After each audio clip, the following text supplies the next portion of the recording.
Hi all, I have another fascinating game to show you of Leela 11089 playing against Andscacs and Shacks. Andorra and Shacks means chess. So this is from the Rapid Rumble, 15 minutes with a 5-second increment. Chess.com Computer Championship, Stage 2. Let's have a look. So Leela playing white, c4, the English opening. Now Andscacs plays e5, so it's a kind of reverse Sicilian at this point, but white has the extra move now. Knight c3, bishop b4.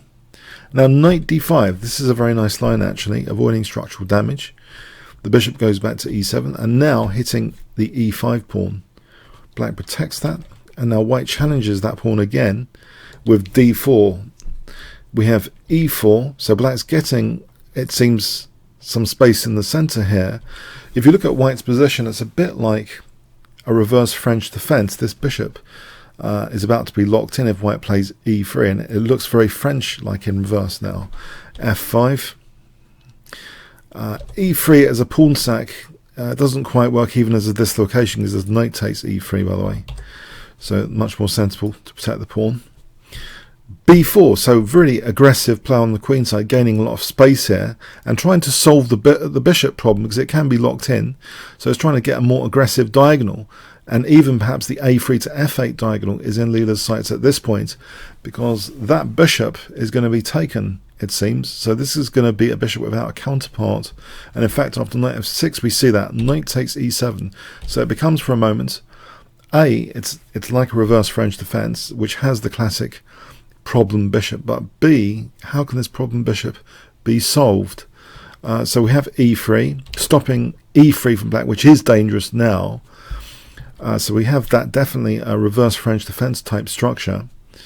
Black castles, bishop e2, a6 is played, white castles, c6, a4, and this means the bishop can actually go to a3. This diagonal could be quite good. Bishop e6. On d5 here, yeah, the bishop jumping to this key diagonal with the threat of b5 is pleasant. For example here, b5, very pleasant. The bishop has space advantage and potential for structural damage. So we have actually bishop e6, bishop a3, knight bd7. b5 is played anyway, even though the bishop can seemingly be locked, a bit on that diagonal, prevented from doing too much damage. But now it goes to this diagonal, bishop b2 after that. Bishop f7. And now Leela plays very aggressively with this a-pawn, a5. We have c takes d4. Black's trying to use the c5 square now. White takes with the bishop. Yeah, taking with the pawn is not only e3 ideas, but this is just very, very nice for black. This blockade scenario is at least even, with possibilities of e3 and even f4 later. So it's important to make sure that black's pawns are not going anywhere. Bishop takes d4, knight c5, knight b3 challenging that, and knight actually goes back, so it's as if it was just pleased with knight b3 here. Why didn't black want to take? If black takes, queen takes, the c5 square can be held against c5 from white, and this position, though white's doing quite nicely. So yeah, that's interesting. But here, instead of in this position, maybe a takes b5, you might think is an improvement. Again, queen takes b5 is annoying. This is very nice scenarios, because white's got that bishop there. So there's actually quite a few nice scenarios here after knight takes b3. So yeah, black just goes back with the knight. We have h3, and this can be useful in some cases when the bishop's not on e2, and especially the knight g4 could be an issue later. But it's also giving the king, of course, some air for the endgame. But in the meantime, yeah, the use of g4 is prevented. We have rook fc8, knight goes back to d2. It's actually, yeah, it's interesting. This knight is not actually that comfortable on b3, so it goes back. Knight e5. And now, yeah, this is really quite interesting what happens here. B takes a6. And you might think, because this bishop on e2, it's quite dangerous to play this, surely because of c5. Now, on b takes, this didn't actually happen. It seems white can actually play f3, which looks like a a great stunt of a move. What's behind this? Because isn't c4 an issue? The thing is, this is possible here because on knight takes c4, bishop takes, knight takes, and we see the main idea now. Bishop takes f6, and then queen d5 check, hitting a8, c4. So if queen f7, queen takes a8 check. So yeah, f3 is a nice move here, even though c4 seems loose visually. And if rook a b8, then this position weakens black in the center. And in fact, again here, even though c4 is even dropping off, this is quite a nice position for white. If the queen gets this very nice attacking square on g3, it's sometimes supporting even rook c7. I'll show you a variation where this becomes very dangerous. That's very dangerous with a nice passed pawn there. But say d5, this opens up this diagonal, and have a look at this, queen g3 as an example. This is a very interesting continuation where you can see the queen's actually supporting rook c7 and the bishop's huge on d4, so g7's extra sensitive here. This is absolutely crushing this position because now the a pawn is also going through. It's very, very difficult for black. So there's very, very nice scenarios, it seems. Very, very complicated, but I'm pretty sure they did both look really deeply at this for black capturing here and what happens. But in fact, the game went another route. So rook takes a6. And then we have c5, which seems to be really quite punishing, just hitting the rook, undermining the pawns, undermining black's central control, and e5 being loosened if that pawn's taken out. Black does take. We have bishop takes, queen takes, bishop takes. But it's not the end of the story here. It's really the beginning. Even though white seems to have won an exchange, it is for a very dangerous passed c-pawn. This is a really big issue to solve in this position.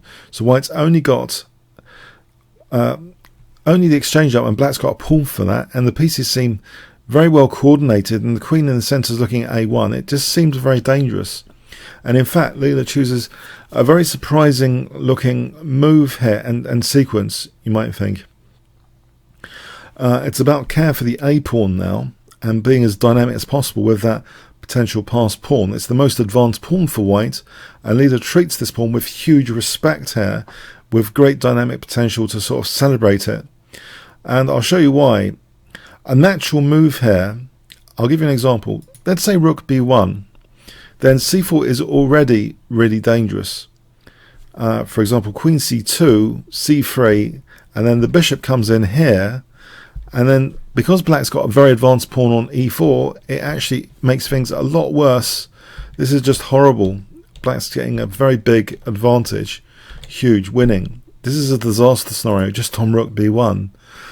And if we look at this, if we look at, well, queen b1 was actually played. I'll get that in a moment. If rook c1, white's best here is actually to play queen e2. This is absolute best play, and it might actually be possible for white to get a small advantage in this scenario, but it seems a bit passive. So what Leela actually plays is extremely amazing, actually, in the circumstances, is super appropriate. Not just appropriate, super appropriate, to really think about the implications here of black's passed c-pawn and white's potential a-pawn. So this move expresses something very, very deep, queen b1.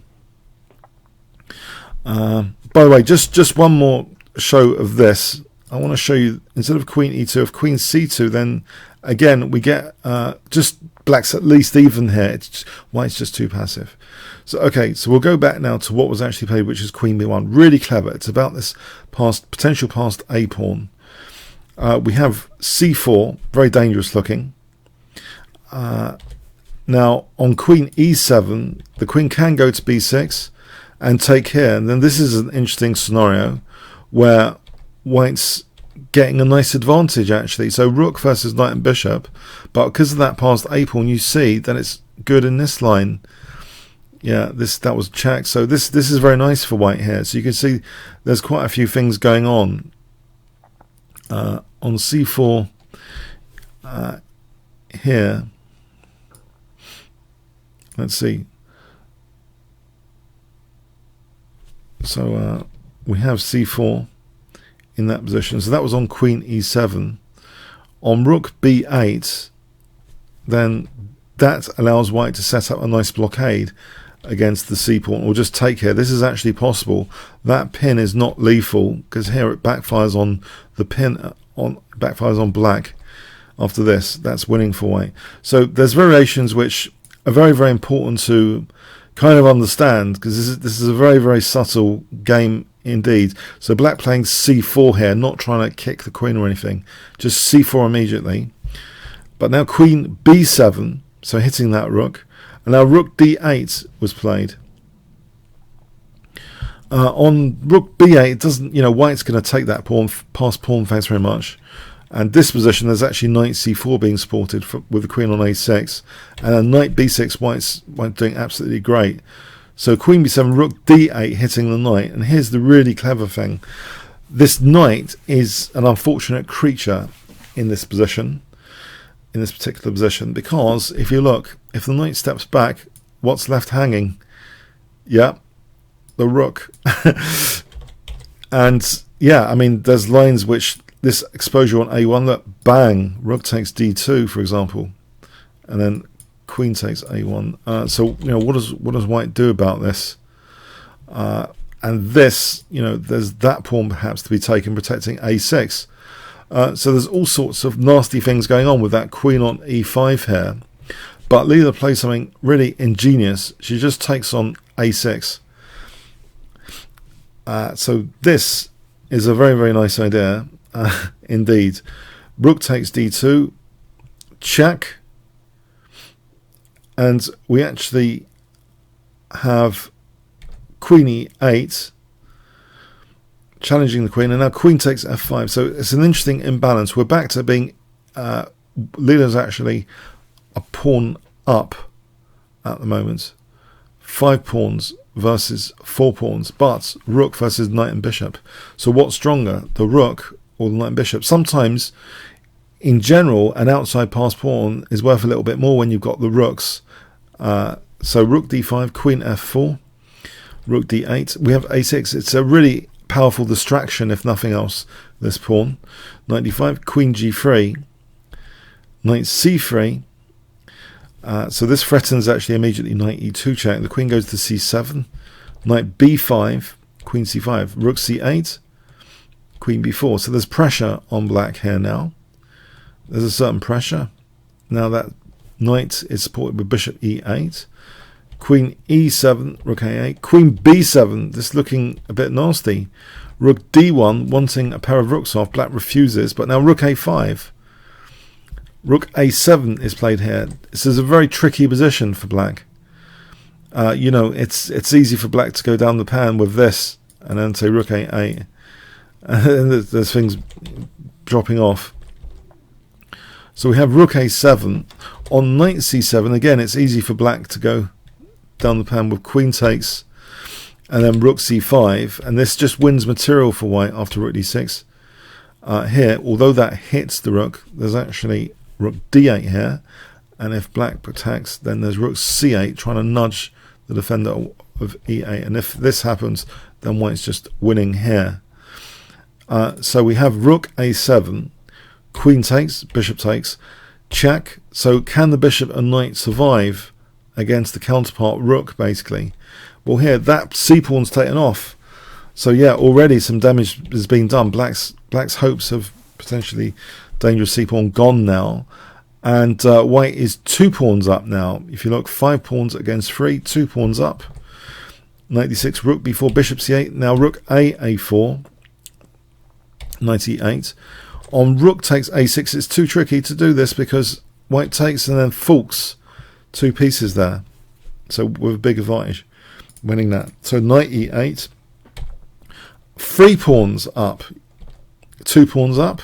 But now, okay, 2 pawns up, but rook versus knight and bishop. So let's see what happens here. So the pawns are coming forward. Now g5, very clever move, instead of taking on g5, which is okay for white, but even stronger is this. And just encouraging black to fragment the pawn structure and not even to take with the rook, although that's an initial tease. The rook just steps back here, letting the king do the job potentially of taking on h4 potentially. It was possible to take with the rook, because you know the rook can always go back here and then come back into the game later. That's a nice advantage for white. But this is very interesting how it's played. Rook c5, and the bishop now steps off that key diagonal. So look at this. Now the king steps in, yeah, for potentially king h3, and black doesn't do anything about that here. It's tricky to do something about it, because the king doesn't want to go away from h6. You know, if after this, well, it's tricky, this position. So actually black resigns to letting white play king h3 here, but rook a7 first, bit of torture. Now king h3, so the king's scooping up the diced pawn from earlier, and now wanting the h6 pawn. Yep, 3 pawns up now. That pawn is protected. So Leela has got now overwhelming material advantage, actually. The bishop and knight are no match for these 3 connected passed pawns coming up the board here. It's just relentless pressure now from the rook and the 3 connected passed pawns, as one would expect. They're quite easy to push. So now, yep, it's limited resistance from black as white advances the army of pawns. The armada is going forward and forward, herded. Now here actually is breaking point for black, actually after rook here, because there's things like f6 and rook b8 check. Black ends up desperately losing a piece just to maximize resistance, but resistance is futile now, of course, absolutely futile. Game carries on like this. And Leela the Troll's about to be invoked. Or is it? No, Leela comes down for the checkmate. So anyway, that was a nice game, I thought. It's quite a sophisticated game. When you see this game on the surface, you wonder what's happened here. Why did this Queen B1 happen? Queen B1 in particular, going for that imbalance. I believe it's the long-term end-to-end view of the game that Leela has, that she was prepared for that rook versus bishop and knight. As long as she was getting a pass pawn and the opponent's pass pawn was negated, I believe that was like the key priorities to do with the pass pawns. So that's end-to-end planning, really, not just short-term, you know, tactical stuff. That endgame was just intolerable for black with that particular material imbalance and white's advancing pawns. So I hope you got something from that for your own games. I hope you enjoyed it. Comments, questions, likes, shares appreciated. Thanks very much.